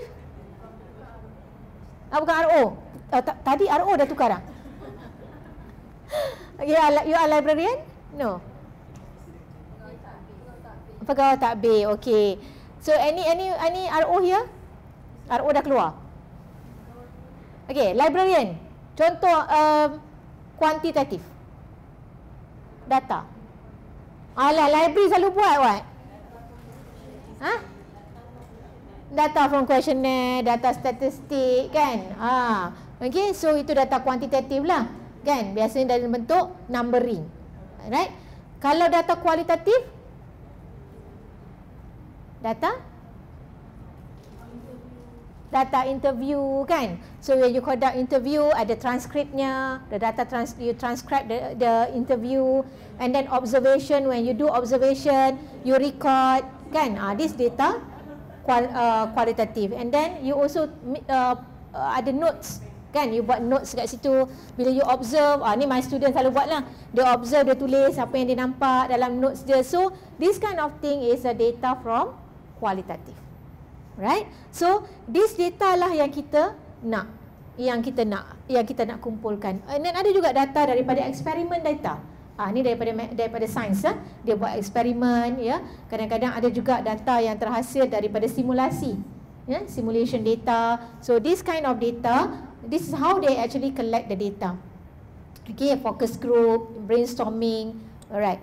So it can be in the various format. Ada physical, ada juga dalam bentuk digital. So this kind of thing must be apa data kat mana you nak collect dalam proses. Macam mana nak collect data ni? Ya. Dan you kenal pasti data-data ini untuk perlu dihuraikan dalam planning tadi, DMP. Okay. And then data yang you dapat perlu diproses. Ya. Must be clean, combine data. Ini yang berlaku. Yang kita nak validate the data. Isu semalam ialah validity and reliability of the data. Especially data sekunder. Semalam I tanya, primary data and secondary data. Tahu kan beza? Tahu beza? Primary data, secondary data. Kalau primary data, I ni sebagai researcher, I buat, itu my primary data. Tapi bila I ambil orang lain punya data, put in my research that we call as secondary data. So you kena kenal pasti untuk validate. Kalau secondary data memerlukan validasi. If primary data, it is very clear lah the owner. Alright. So it's very important to have to validate the data and also to have a quality control. Sebab itulah kita tengok dalam metadata banyak spelling error. Banyak spelling error dalam metadata tapi dah terkeluar pun dalam MOSP. Dah dapat sebab tak ada quality control. Tapi I tanya pada universiti ni, dia kata no, kita ada person yang buat quality checking. Kalau quality checking dibuat, kenapa data ini terkeluar dalam keadaan sebegini rupa? Okay, so it is required to see, you have to have a proper quality checking before data been published. Right? So inilah yang berlaku yang USM buat dekat phase inilah. Dia proses tu data tu, kalau dia rasa macam tak boleh, ini bukan research data, dia terus keluarkan. Dia dah buat filtration. Right? And then next is the analysis. This is where we analyze the data using any instrument. This is what you can use any kind of tools, any instrument method, and then to do a visualization. So last week lah I bagi training on data visualization and they are very interesting. Interesting. I can say that session with this librarian. They learn from how to do Gephi. They learn on how to do use the dashboard. Mungkin are you familiar with Tableau? Pernah dengar Tableau tak? Ada yang pernah dengar? Tak Tableau ni pun juga untuk visualization. Mungkin nanti lepas ni you all boleh lah kan minta dengan library ke UMT ke buat training. And this is a new things lah. Bila kita dah ajar pada librarian tu, dia nampak dah, oh lepas ni I boleh present my data using this kind of method. Sebab tak susah pun sebenarnya. Okay, tapi kita banyak yang tak tahu. And banyak yang kadang-kadang percuma, free to use. Alright. Contoh sekarang ni lah, kita tengok librarian dah banyak dah pakai Canva kan. Tapi sebenarnya Canva tu dah lama kan. Librarian baru nak pergi. Orang dah tak nak pula Canva. Tapi librarian baru dah masuk. Sebab I perasan, kenapa ramai kawan-kawan I librarian baru start pakai Canva. Sedangkan anak I present dulu, sebelum PKP dia dah belajar guna Canva. Masa tu umur dia baru 10 tahun. So I rasa macam, kenapa Canva ni baru datang kat library, macam lambat sikit. Okay. Alright, so next is next cycle is preservation. Preservation ni yang kita kata menggunakan metadata. Kita preserve and then kita yang metadata tadi dekat dalam ni. Sharing. Share. Okay, untuk preservation antara yang important among the important things is the assigning DOI. This is what we always encourage the university to subscribe to DOI for each project. Satu project satu DOI, bukan satu dataset satu DOI. Jangan salah pula. Nanti you ada beribu-ribu pula. Sebab dataset ada banyak dataset. Ada banyak data. Dalam satu projek ada kadang-kadang, contohlah macam I involved dengan Biodiversity Malaysia. Satu projek biodiversity, they have around 100,000 data specimen. 100,000 specimen. No, at that time I look at diminta untuk melihat metadata mereka, the comprehensiveness and how I can help them to map. Dekat Malaysia kita ada banyak center biodiversity. Satu center tu data dia sampai 500,000. Dan you know kat mana dia letak, macam mana dia organize? They are using Excel. When I look at the Excel file, I pun tepuk dahi. Got shock because Malaysia kita ada BIS. Tahu BIS? Pernah buka? Pernah? BLIS. Ini adalah kita punya untuk simpan data untuk kita punya biodiversity data. So data ini, dalam ini sepatutnya data disimpan untuk satu Malaysia record. Tapi apa yang berlaku ialah kebanyakan center menghadapi kesukaran untuk map the data in the BLIS dalam metadata, dalam repository ini, kerana dia menggunakan template yang berbeza-beza. Jadi menyebabkan isu dari segi isu preservation, isu sharing tu tak dapat nak buat. Tapi very sad because data kita banyak sebenarnya done by the researcher. Dan it is not a small effort, it is a very big effort. Setiap kita punya researcher, researcher kita ni kena pergi ke hutan, collect the data, spend time there, tapi at the end data itu tidak dapat dikongsi dengan dunia. Okay, this is the objective tu tak capai. Alright, so DOI perlu ada, kita perlu belikan DOI. And then embargo, ini yang tadi ditanya oleh rakan tadi kan, about the how to control, access control, how long you want to preserve. Okay, so maintaining the access to data file over time, which so these are the questions. Kita akan tengok macam nak maintain the data in the file, berapa lama kita nak buat preservation, and then what is the policy inside the preservation, and then data storage, where to locate it, how to backup, and what kind of repository you want to use, and then when after completing the budget utilization and metadata process, you have to do a data cleaning, verification and so on. So in term of preservation ni kena detail out lah. Ni kena detail out. You want to preserve, macam mana nak buat preservation ini. Then you have to have a very proper planning, 3 years punya, 3 to 5 years, 0 to 3 years, 3 to 5 years, very proper planning in term of preservation. Okay, this is an example of metadata. Ni contoh paling senang je saya bagi. Dalam ni ada DCC metadata ini. Dia ada, good about DCC metadata, they divide into subject, main subject, 5 main subjects. But if you majority I can say that majority of the repository in Malaysia, dia hanya menggunakan Dublin Core. Dublin Core only have 15 elements. And Dublin Core is not, it is a good metadata schema, but for research data, I can say there is another metadata schema which is good. We call it as data site. So mungkin UMT boleh melihat balik kepada metadata schema yang betul, sebab data site memang cater for research data. You boleh buka data site, CITE, data site. So ada comparison between Dublin Core and data site. Sorry lah, hari ni banyak input pula kan, kena buka Google cari kan, tak apalah, hari ni je, balik nanti lupa dah.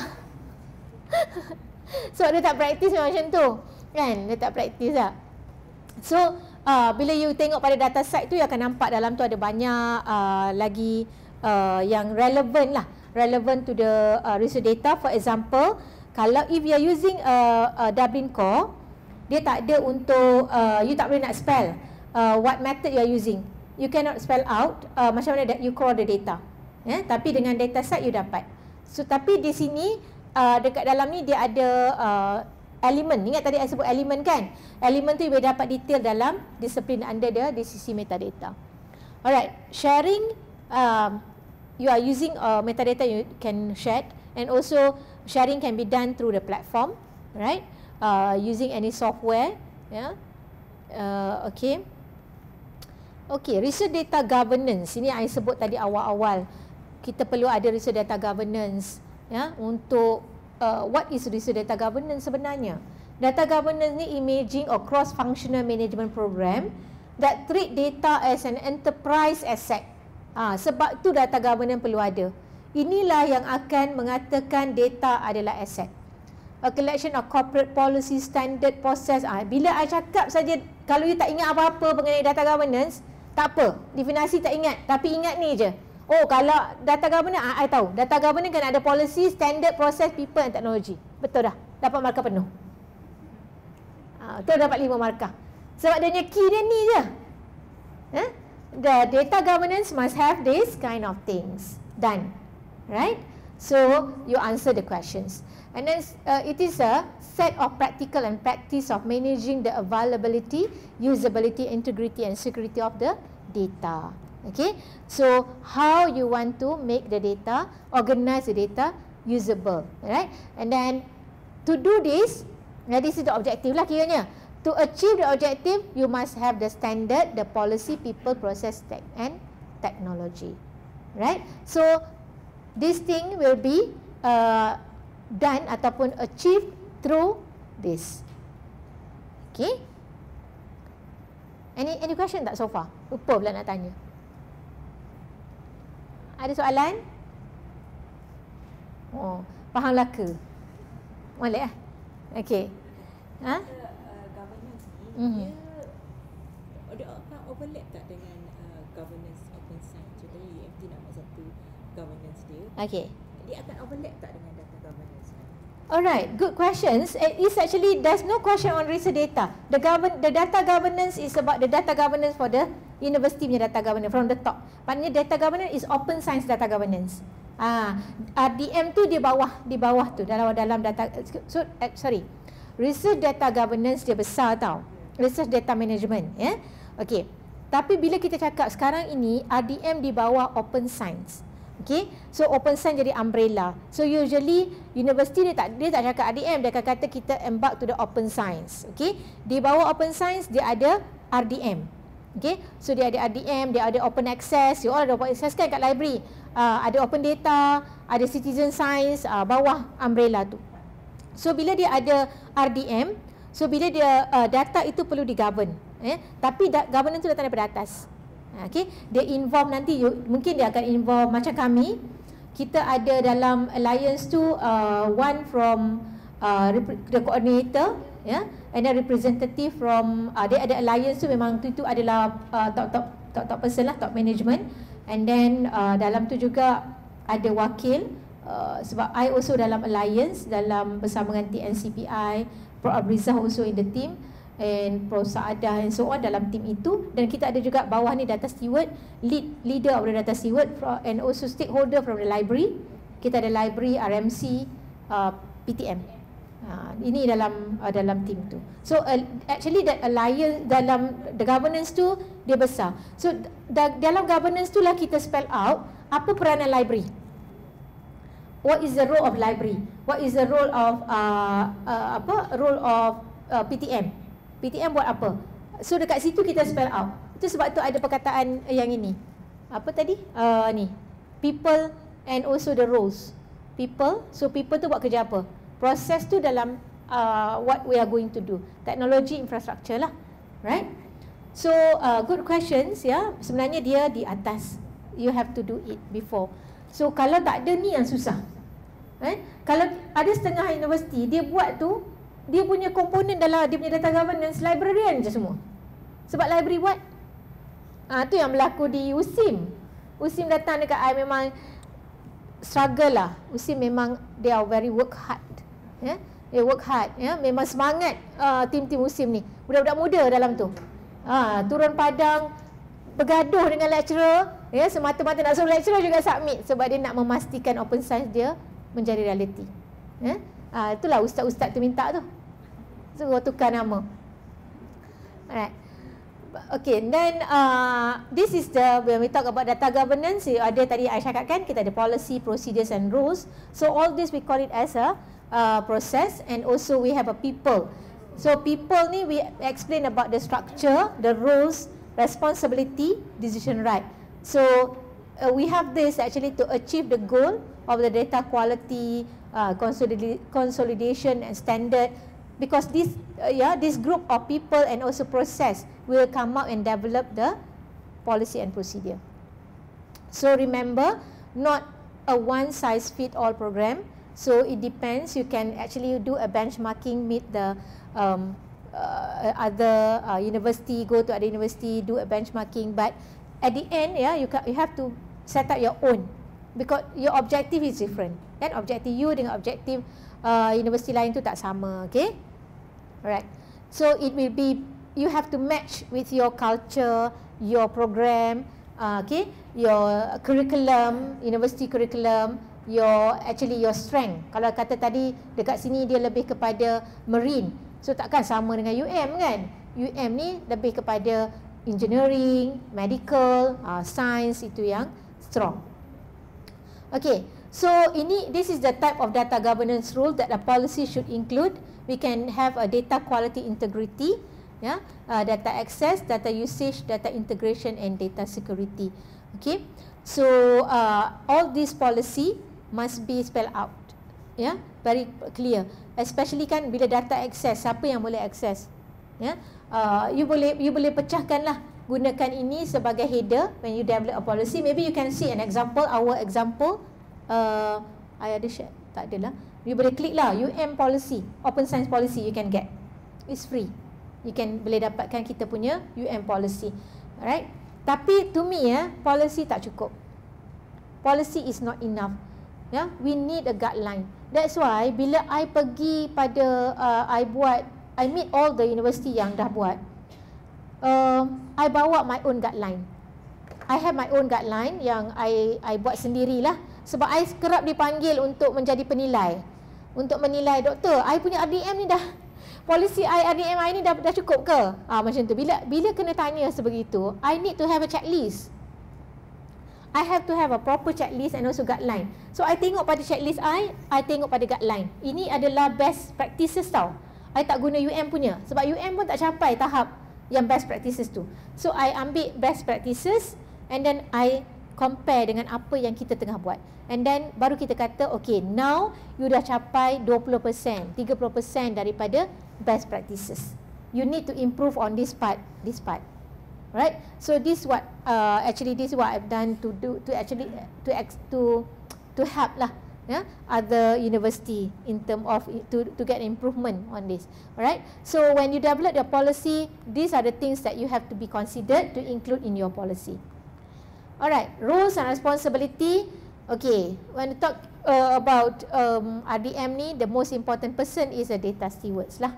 Okay, so I believe after this mungkin Puan Harisul will be your data stewards, okay, kenalah tu.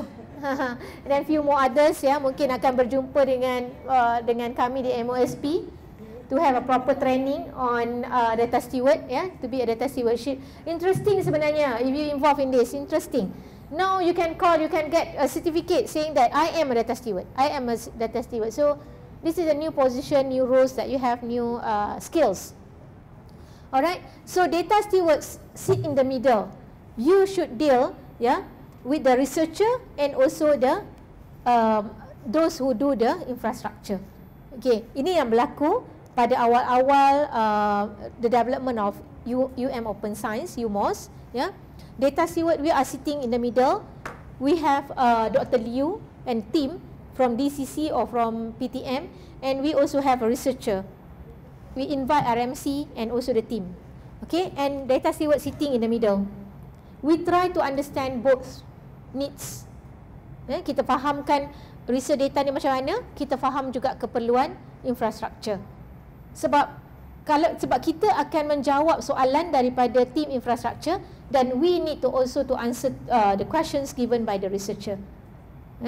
So PTM takkan tolong jawab. PTM takkan tolong jawab pada researcher. Even the team researcher daripada RMC pun kalau bukan data steward, dia pun tak nak jawab.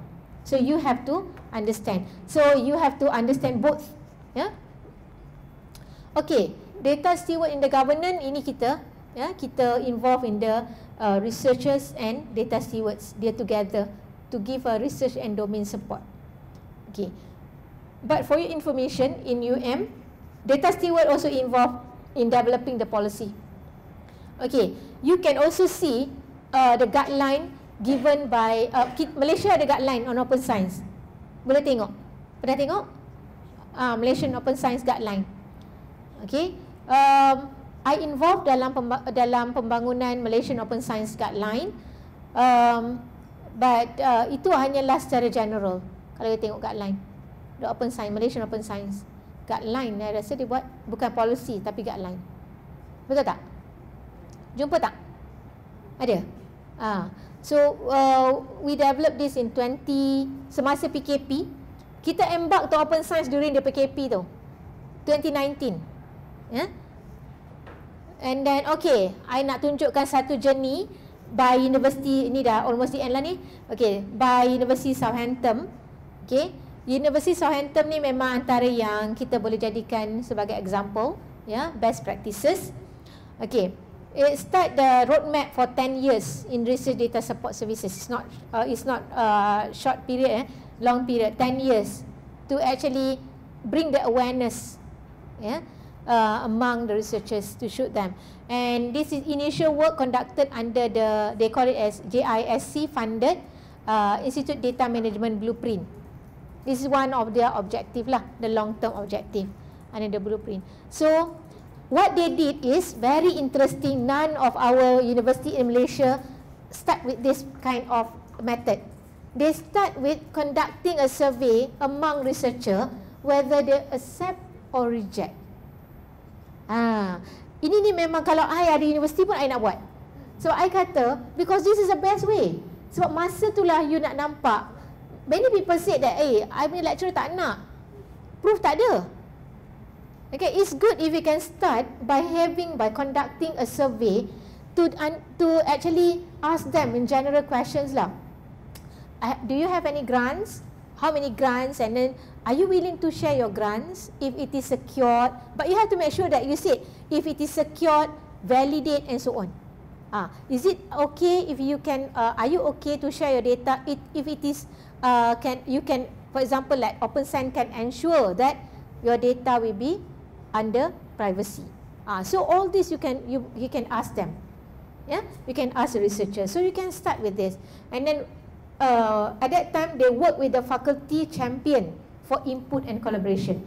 Apa yang dia buat ialah they start collaborate dengan fakulti yang memang dia tahu boleh bagi good collaboration. Dia tak pergi cari fakulti macam contoh kat UM lah kan. Janganlah cari akademi pengajian Melayu ke, yang macam you tahu dah ini memang tak nak punya. Okay, you carilah yang mana-mana fakulti yang rasa macam akan boleh bagi good relationship dengan you all. Itu yang dia buat lah. University of Southampton dia buat macam tu, strategi dia. Okay, and then they divide the program, the roadmap into 3 parts. Yeah, start with the short term 1 to 3 years, and then medium, and then the long term. Alright, so these three terms, ya, nampak the significance.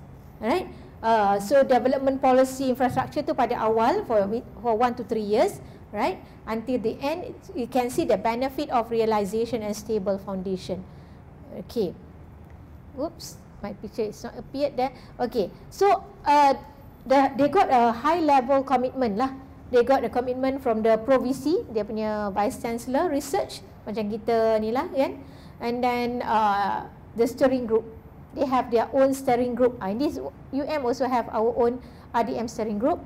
And then this they make sure, they pastikan, they ensure that the high level commitment ni memang bagi full commitment, right? Okay, so they develop their own policy, okay, and then they do a practical guidance. Ya, dia letakkan dalam web page-nya, they put in the website, the researcher to help the researcher to understand the research, the RDM, and then point the various services that are available, right? And then okay, this is the journey for UM. So we can see, ya, ini antara best practices that we can implement. And then for UM, we start in 2019, ya. And at that time actually sebenarnya tak sengaja, kebanyakan dalam masa itu Malaysian Open Science Platform di bawah KJ, Khairi Jamaluddin, kita memang dia dah start nak buat Open Science di Malaysia. So KJ dah janji untuk bawa kepada Parlimen dengan dana beberapa million lah. So disebabkan itu, kebanyakan di dalam gerakan MOSP itu adalah wakil daripada Universiti Malaya. Okay, dan kebetulan pada ketika itu di ASM kita ada Prof Saadah. Dan Prof Saadah adalah mantan daripada UM.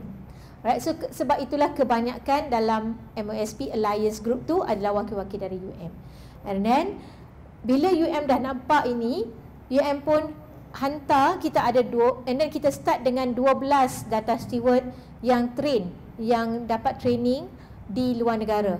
Termasuklah I sendiri, semasa itu PKP, I got a training from international training, dan sertifikat kami perlu di-renew setiap 2 tahun untuk membuktikan kami memang aktif dalam open science. Kalau tidak, sertifikat itu akan ditarik. Right? So it's different bila kami dah dapat training, and then balik kita ajar kepada data steward yang lain yang kita buat secara lokal. Right? So ini pada kita start mandate pada 2019, and UM begin the RDM by developing the strategic roadmap. Kita buat strategic roadmap. Masa itu I remember dalam team I cuma ada 5 orang at that time to begin. Memang kita perah otak sebab tak ada example yang kita nak nampak untuk sebagai contoh, dan we have to read a lot of book and a lot of article to understand about the concept. Masa tu nak faham konsep. Alright. So initial team was developed to set up the policy and open science framework. Alright.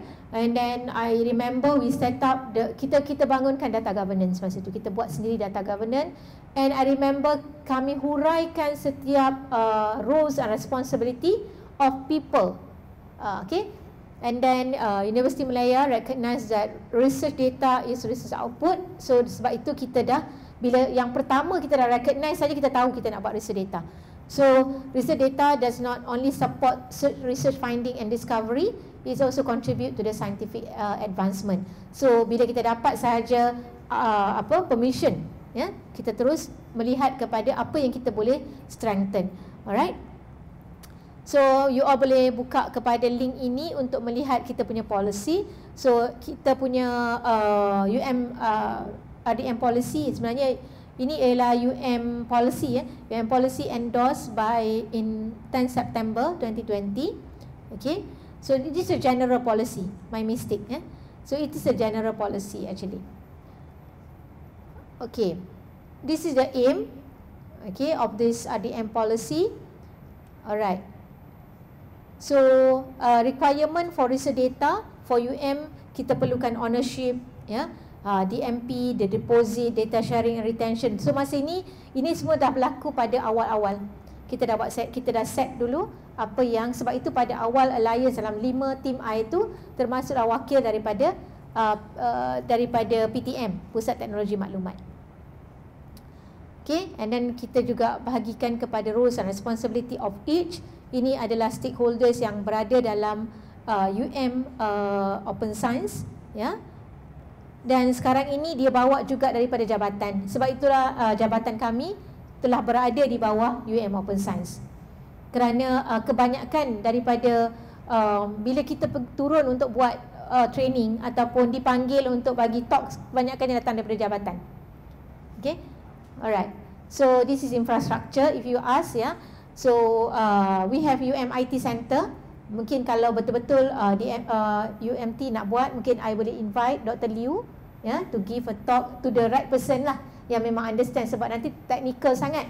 Kan mungkin akan ada satu session with Dr. Liu, ataupun mungkin you have I can contact you, maybe you can have a very short discussion ke small discussion among the person. I think Dr. Liu can help in term of this.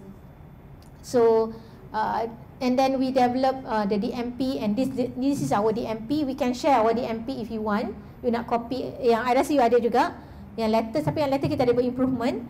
Kita ada letters DMP. Kalau you nak kita punya form, kita boleh share, tak ada masalah. And if you want us to together with you to develop your metadata, also we can help you. We have a very I can say quite comprehensive jugalah set of metadata that actually my collection I have. So I can share if you all memang nak embark to the open science, yeah. Okay, I think that's all from me. Yeah, 4:30 now. You can, if you have any questions to ask. Do you have any questions?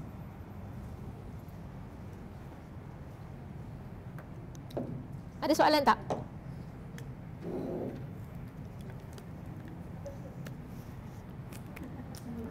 Faham ke? Ha? Ha? I berbunyi. Itulah I pun nampak kat jam I. I reject dah tadi. I nampak siapa?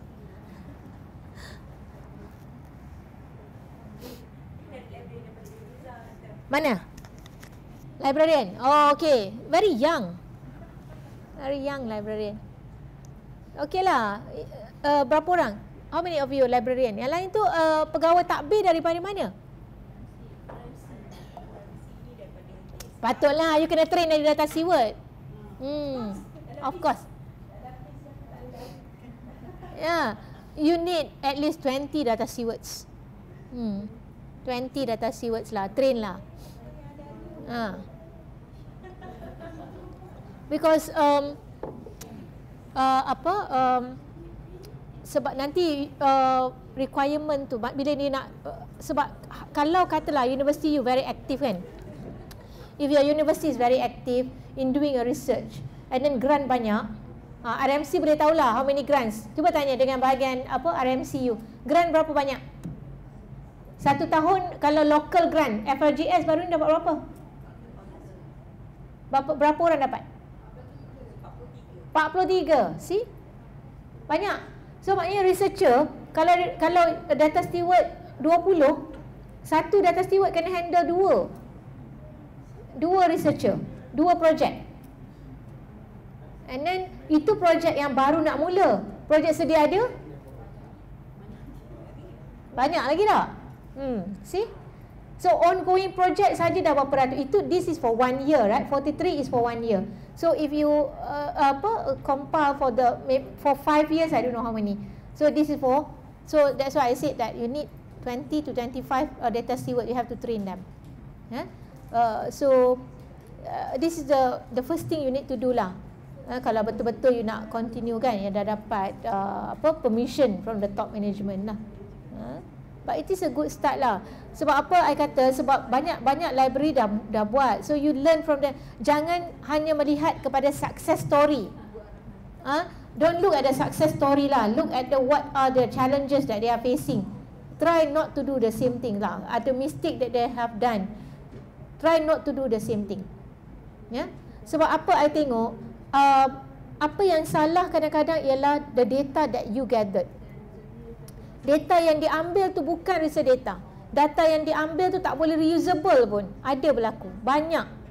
Even you pergi tengok dalam Figshare. Tapi yalah, Figshare ni dia tak ada masalah. Dia ataupun Zenodo, dia memang ambil sahaja whatever data. Tapi kalau you memang claim you are research data, make sure it is a research data. Okay? Kenapa I jadi macam tu? Sebabnya ini berlaku bila USIM punya lecturer. Dia pergi buka MSP, dia buka, dia tengok, ini bukan research data. Dia kata, ini apa? Lepas tu budak-budak yang dia data steward tu, alamak, salah buka file. So benda ni lah kan, macam ni nak convince kan, nak convince researcher kalau ada data tu bukan research data. So it's difficult tau to convince them. So you yourself have to be well known lah, well versed about the data, the kind of data itself lah. Okay. Any other questions? Berminat ke? That's a question yang pertama lah kena tanya kan. Macam anak lah nak kahwin. Betul ke ni? Nak ke kan? Betul ke? Berminat ke? Bukan senang lah kan. Dah masuk. Tapi kalau Puan Harrison kata tak boleh doktor, memang daripada atas ke bawah, tak boleh kata no lah kan. You have to say yes. Okay? Alright. Okay, I think that's all. Thank you very much for your participation, yeah. Alright.